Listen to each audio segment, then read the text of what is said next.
నమస్తే అండి. నేను జ్యోతి చిన్నాను మాట్లాడుతున్నాను. ఓం నమ శివాయ. ఓం నమో కార్తీక దామోదరాయ నమః. కార్తీక మాసం సందర్భంగా ఈరోజు మనం కార్తీక పురాణంలో 4వ అధ్యాయాన్ని వినబోతున్నాము. అధశ్చతుర్థాయ ప్రారంభ.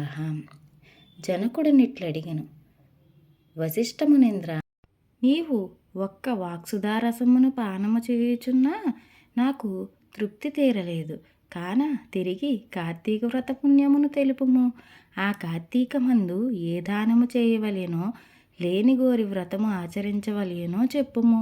వశిష్ఠుడు ఇట్లు పలికెను, పాపములను నశింపచేయునది, పుణ్యమును వృద్ధి పొందించునది అయిన కార్తీక వ్రతమును ఇంకా చెప్పెదను వినుము. కార్తీక మాసమునందు సాయంకాలమున శివాలయమందు దీపారాధన చేసినచో అనంత ఫలము కలుగును. కార్తీక మాసమునందు శివాలయంలో గోపుర ద్వారమందును శిఖరమునందున ఈశ్వరలింగ సన్నిధిని అందును దీపారాధన చేసిన ఎడల సమస్త పాపములు నశించును. ఎవడు కార్తీక మాసమునందు శివాలయంలో ఆవు నేతితో గాని, నేతితో గాని, నువ్వుల నూనెతో గాని, విప్ప నూనెతో గాని, నారింజ నూనెతో గాని భక్తితో దీప సమర్పణము చేయును వాడే ధన్యుడు.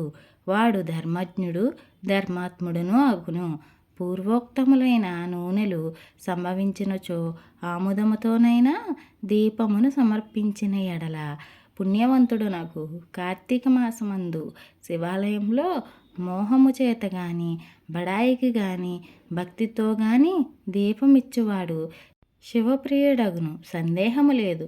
పూర్వకాలమందు పాంచాల దేశమందు కుబేరునితో సమానమైన ఒక రాజు గలడు. సంతానము లేక గోదావరి తీరమందు తపస్సు చేసెను. గోదావరి స్నానార్థమై పెప్పమహాముని అచ్చటికి వచ్చి చూచి, రాజా, ఎందుకు తపస్సు చేయుచున్నావని అడిగాను.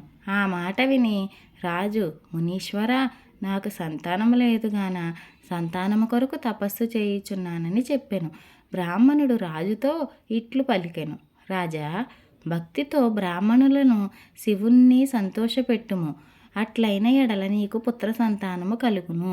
ఇట్లు పెప్పముని చెప్పగా ఆ రాజు విని ఆనందసాగరమగ్నుడై నమస్కరించి ఇంటికి వెళ్ళి స్నానము చేసి అలంకృతుడై శివప్రీతిగా దీపదానములను చేసెను. పిమ్మట ఆ పుణ్యము చేతని రాజు భార్య గర్భవతి అయి 10వ మాసమున 2వ సూర్యుడి వలె ప్రకాశించడి ఒక పుత్రుణ్ణి గనెను. ఆ రాజు విని అధికానందమును పొంది, కార్తీక మహత్యము సత్యమైనది. ఈ కార్తీక వ్రతము ధర్మార్థ కామమోక్షములను ఇచ్చును. సమస్త భూతములకు కార్తీక మాసము శుభప్రదము అని వంచెను. తరువాత రాజకుమారునకు శత్రుజిత్ అను నామకరణము చేసి బ్రాహ్మణులకు గోభూదానములతో పూజించెను. తరువాత బాలుడు క్రమముగా వృద్ధి నొంది యవ్వనవంతుడై, శూరుడై, సుందరుడై, వేశ్యాసంగలోలుడై, అంతటా తృప్తి లేక పరస్త్రీలయందు ఆసక్తి కలిగి ధనాధీనకమునిచ్చి వారిని లోబరుచుకుని సంభోగించటివాడు. ఇది తగదని చెప్పిన గురువులను బ్రాహ్మణులను ధిక్కరించి జాతిని విడిచి జాతి సంకర కారకుడై దేవప్రతిమను నిందించుచు కఠినముగా మాట్లాడుచు నిరంతరము కత్తిని చేత ధరించి అడ్డము వచ్చిన వారిని హింసించుచు అన్యాయ మార్గవర్తనుడై ఉండెను.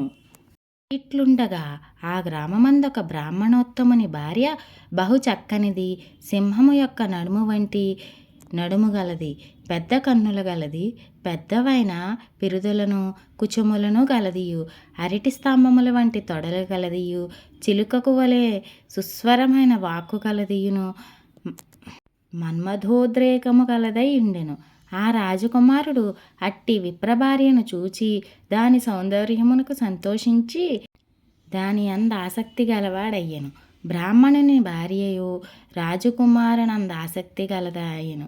తరువాత ఆ బ్రాహ్మణుని భార్య అర్ధరాత్రి యందు భర్తను విడిచి రాజకుమారుని వద్దకు పోయి అతనితో రాత్రి శేషమంతయు సంభోగించి ఉదయానికి పూర్వమే తిరిగి ఇంటికి వచ్చెను.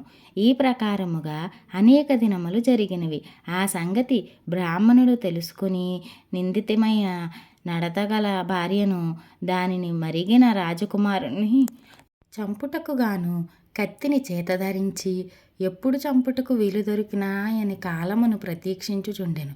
ఇట్లు కొంతకాలము గడిచిన తర్వాత ఒకప్పుడు శివాలయాన కార్తీక మాసమున సోమవారం నాడు బ్రాహ్మణుని భార్య చీర అంచును చింపి ఒత్తిని చేసెను. రాజకుమారుడు ఆముదము తెచ్చెను. ఆ ఒత్తితో చూచుచున్నది దీపము వెలిగించి అరుగు మీద పెట్టెను. అచ్చటనే వారిద్దరూ కామశాస్త్ర ప్రకారము సంభోగమును అత్యుత్సాహముతో చేసి సుఖించిరి. అంతా బ్రాహ్మణుడు కత్తిని ధరించి వెళ్ళి శివాలయమందు దూరి తలుపులు గట్టిగా బిగించి కత్తితో ముందుగా రాజకుమారుణ్ణి పొడిచి తర్వాత భార్యను నరికెను. అంతలో రాజకుమారుడు కొంచెము జ్ఞప్తి తెచ్చుకుని కత్తితో బ్రాహ్మణుణ్ణి నరికెను. ఇట్లు పరస్పర వ్యాకతముల చేత ఆజీర్ణ దేవాలయమందు ముగ్గురు మృతి నొందిరి. ఆ దినమున కార్తీక పూర్ణిమ సోమవారము దైవవశము చేత అట్టి పర్వదినమందు ముగ్గురికి శివుని సన్నిధియందు మరణము కలిగినది. అంతలో పాశహస్తులై యమకింకరులు వచ్చిరి. అంతలోనే రుద్రుని నేత్రాలతో భయమునిచ్చువారై శివకింకరులను వచ్చిరి. తరువాత శివదూతలు రాజకుమారుణ్ణి బ్రాహ్మణ భార్యను విమానము మీదకి నెక్కించిరి. యమదూతలు బ్రాహ్మణుని కాళ్ళు గట్టిగా తీసుకొనపోగా ప్రయత్నించిరి. ఇట్లు తన భార్యకు రాజకుమారునకు కైలాసాగమనమును తనకు యమలోకమును చూచి బ్రాహ్మణుడు శివదూతలారా, ఈ నా భార్య జారిని, ఈ రాజకుమారును జారుడు కదా, నేను బ్రాహ్మణుడను సదాచారవంతుడను కదా, ఇట్లుండా నాకీ గతి ఏమి, వారికా గతి ఏమి అని అడిగను. శివదూతలు ఇట్లనిరి, బ్రాహ్మణోత్తమ, నీవన్నమాట సత్యమే గాని అందొక విశేషమున్నది చెప్పుదుము వినుము. నీ భార్య పాపాత్మురాలును జారిణి అయినప్పటికీ కామమోహము చేత కార్తీక పూర్ణిమ సోమవారం నాడు శివాలయమునందు దీపారాధనకు గాను తన చీరను చించి ఒత్తిని చేసి ఇచ్చినది గాన దీని పాపములన్నీ భస్మములైనవి. ఈ రాజకుమారుడును దీపార్థమై ఆముదమును తెచ్చి పాత్రలో నుంచి ఇచ్చినందున క్షీణపాపుడైనాడు కాబట్టి సర్వయోగులయందు అధికుడగును. కనుక దీపార్పణము చేత నీ భార్యకు రాజకుమారునకు కైలాసమును దీపదానము చేయినందుకు నీకు నరకము సిద్ధించినది. ఇది వరకు నీవెంత శుద్ధముగానున్నను వారితో సమానుడువు కాలేవు. ధర్మసూక్ష్మమిది అని చెప్పిరి. శివదూతలు ఈ ప్రకారముగా చెప్పిన మాటలను విని రాజకుమారుడు దయాపంతుడై, అయ్యో, ఈ బ్రాహ్మణుని భార్యతో రమించి ఈ బ్రాహ్మణుని చేత శివాలయమందు హతుడనై నాకు కైలాసము ఇతనికి నరకము కలుగుట చాలా దుఃఖకరముగానున్నది. కాబట్టి నా దీపదాన పుణ్యము కొంత ఈ బ్రాహ్మణునికి ఇచ్చెదను. ఏకకాలమందు మృతి నొందిన మా ముగ్గురికి సమానగతియే ఉండవలను. ఇట్లని ఆలోచించి తన దీపదాన పుణ్యమును బ్రాహ్మణునకు కొంత ఇచ్చెను. ఆ పుణ్యము చేత బ్రాహ్మణుడు దివ్యమైన విమానమెక్కి కైలాసమునకు పోయెను. ఆ జ్ఞానముతో చేయబడిన ఒక దీపదానముచే ముగ్గురు కైలాసమునకు పోయిరి. కాబట్టి కార్తీక మాసమున ధర్మమును చేయవలెను. అట్లు చేయలేనివాడు రౌరవ నరకములు పొందును. కార్తీక మాసమందు నిత్యము శివాలయమందు గాని విష్ణు ఆలయమునందు గాని దీపమాలను సమర్పించిన ఎడల దీపదాన పుణ్యముతో జ్ఞానమును పొంది తద్వారా పునరావృత్తి రగును, మోక్షమునందురు. సందేహము లేదు. కార్తీకమందు హరి సన్నిధిలో స్త్రీలు గాని పురుషులు గాని తన శక్తి కొలది దీపార్పణము చేసిన ఎడల సర్వపాపనాశనము కలుగును. కాబట్టి నీవును శివాలయమందు కార్తీక మాసమున దీపముల పంక్తి సమర్పించుము. ఇది శ్రీ స్కాందపురాణే కార్తీక మహత్యే చతురోధ్యాయ సమాప్త. 4వ అధ్యాయం ఇంతటితో సంపూర్ణమైందండి. తప్పకుండా మన ఛానల్ని సబ్స్క్రైబ్ చేసి లైక్ చేయడం మర్చిపోకండి. మీ విలువైన సలహాలను కామెంట్ రూపంలో నాకు కామెంట్ చేయండి. అలాగే ఏమైనా తప్పుగా చదివి ఉంటే మన్నించండి. శివార్పణం. ఓం నమః శివాయ. ఓం నమో కార్తీక దామోదరాయ నమో నమః. శుభం భూయాత్.